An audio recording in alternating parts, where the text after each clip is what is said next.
Embiid at Maxey, tinuldukan ang tatlong sunod na panalo ng Rockets. Chicago Bulls, 3 winning streak na matapos talunin ang Timberwolves. At Steve Kerr, buo na ang loob. Mapipilitang i-trade si Jimmy Butler. Sa pagdating ni na Kevin Durant at ng Houston Rockets sa lungsod ng Philadelphia, agad na nasaksihan ng mga fans ang isang kapanapanabik at matinding laban na umabot pa sa overtime. Sa gitna ng tensyon at matinding kompetisyon, pinangunahan ni Joel Embiid ang isang kahangahangang pagtatanghal upang ihatid ang Philadelphia Sixers sa isang panalo kontra Houston, isang tagumpay na nagtapos sa 3 sunod na panalong laro ng Rockets ngayong araw. Muli na namang ipinakita ni Embiid kung bakit siya itinuturing na isa sa pinakadominanteng puwersa sa NBA sa kasalukuyan. Ang former league MVP ay nagtala ng 32 points, 15 rebounds at 10 assists, sapat upang makuha ang ikasyam na triple-double ng kanyang career. Bukod dito, ito rin ang ikatlong sunod niyang laro na lumampas sa 30 points, patunay ng kanyang tuloy-tuloy na dominasyon sa loob ng court at ng kanyang mahalagang papel bilang leader ng team. Hindi rin matatawaran ang kontribusyon ni Tyrese Maxey na naging susi sa pananatiling buhay ng Philadelphia sa huling mga sandali ng regulation.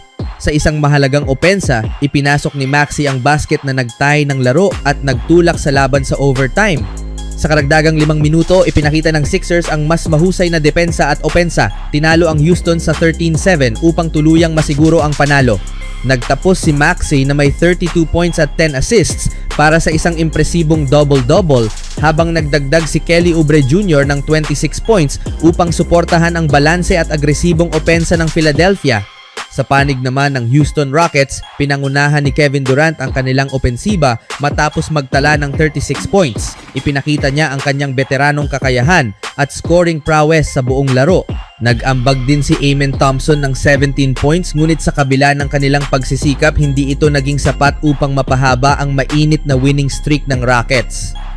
Sa susunod na laro, haharapin ng Philadelphia Sixers ang New York Knicks bilang host, habang maglalakbay naman ang Houston patungong Detroit upang makipagsagupaan sa nangungunang koponan sa East na Pistons sa pag-asang makabangon muli mula sa pagkatalong ito. Sa sumunod na balita naman, nadaig ng Chicago ang 14 points na pagkakaiwan sa first half at nalampasan din ang 13-0 run ng Minnesota sa ika-4 na quarter. Ipinasok ni White ang isang napakahalagang 3-pointer mula sa corner upang manatiling 1 puntos lang ang agwat ng laro sa natitirang 1 minuto sa laro. Umiskor si Kobe White ng 22 points. Nagdagdag si Josh Giddey ng 21 points mula sa bench at naipasok ni White ang 2 clutch free throw sa huling sandali upang itulak ang Chicago Bulls sa panalo laban sa Minnesota Timberwolves ngayong araw. Pagkatapos ng corner 3-pointer ni White, tuluyang nagbago ang takbo ng laro pabor sa Chicago habang nakagawa ang Minnesota ng 2 magastos na turnover sa loob ng huling 1 minuto ng laban. Sa isang kritikal na sandali, nalaglag ni Jaden McDaniels ang bola palabas ng bounce, isang pagkakamaling nagbigay ng dagdag na pagkakataon sa Bulls na samantalahin ang sitwasyon. Sa kabilang dulo ng court, agad na sinamantala ni Tre Jones ang pagkakataon at nakapagtala ng isang mahalagang layup para sa Chicago. May natitirang 31 seconds sa orasan na lalo pang nagpalaki sa kanilang kalamangan. Pagkatapos nito, naging kalmado si Smith sa free throw line at naipasok ang 2 free throw sa huling 11 seconds ng laro. Nabigo naman ang Minnesota na makabuo ng puntos sa kanilang sumunod na possession, isang malinaw na indikasyon ng kakulangan nila sa execution sa mga sandaling pinaka-importante. Si Julius Randle, nakasama sa injury report dahil sa pananakit ng kanyang kaliwang paa, ang nanguna sa Minnesota na may 30 points. Gayunpaman, nasapawan ang kanyang mahusay na opensa ng isang turnover sa huling sandali na lalong nagpabigat sa kanilang pagkatalo.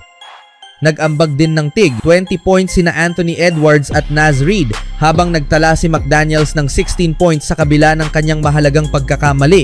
Ito ang ika-4 na sunod na pagkatalo ng Minnesota, ang kanilang pinakamahabang losing streak ngayong season, na nagpapakita ng patuloy nilang paghihirap sa pagsasara ng mga dikit na laro. Sa kabilang banda, 3 sunod na panalo na ang Chicago, na patunay ng kanilang mas disiplinadong laro sa crunch time. Malaki rin ang naging epekto ng foul trouble sa Minnesota.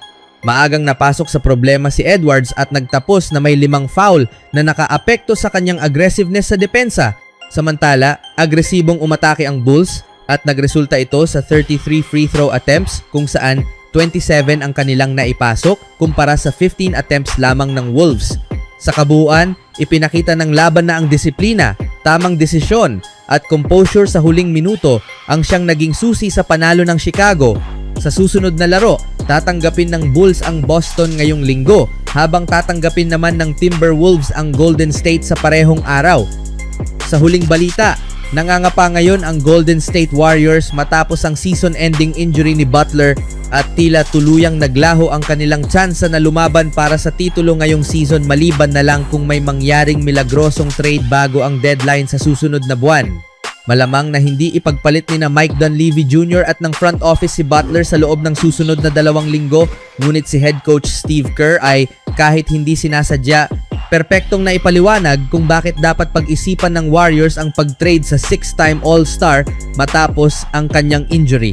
Ang pakikipagkalakalan kay Butler ay magiging isang napakabigat na hakbang kasunod ng isang napakasakit na pinsala, lalo na kung isa sa alang-alang ang lahat ng naibigay ng 36 years old sa prangkisa at ang naging epekto niya mula nang dumating siya bago ang deadline noong Pebrero ng nakaraang taon.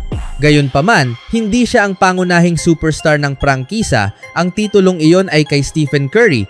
Napakaiksi ng bintana ng Golden State habang papalapit na si Curry sa edad na 38 years old, isang bagay na binanggit ni Kerr sa kanyang panayam noong Huwebes sa 95.7 The Game.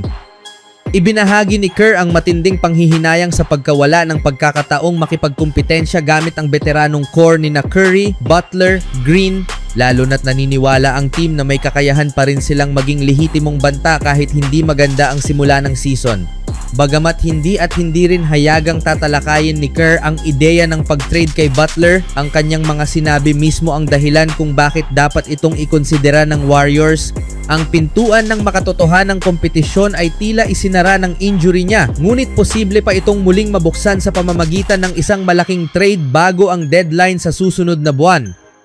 Ang ganitong trade ay kailangang isama siya. Paano makikipagkumpetensya ang Golden State kung siya ay nasa gilid at may kontratang lampas 50 milyon? Malabong ipagpalit ng team ang kanilang star forward at sinabi mismo ito ni Dunleavy sa press conference noong Miyerkules.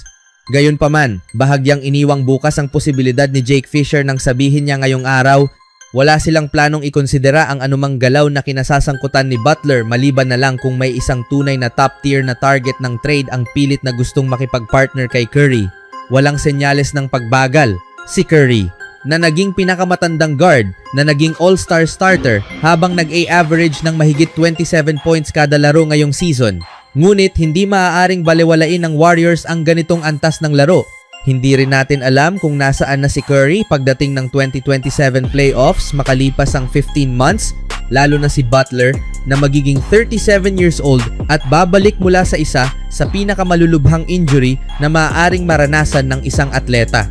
Nawalan siya ng pagkakataon, ngunit hindi ibig sabihin ay dapat ding mawala kina Curry at Green. Tingnan natin kung may magagawa pang makabuhay sa season ng Golden State o kung ito ay tuluyang magiging isang nasayang na kampanya.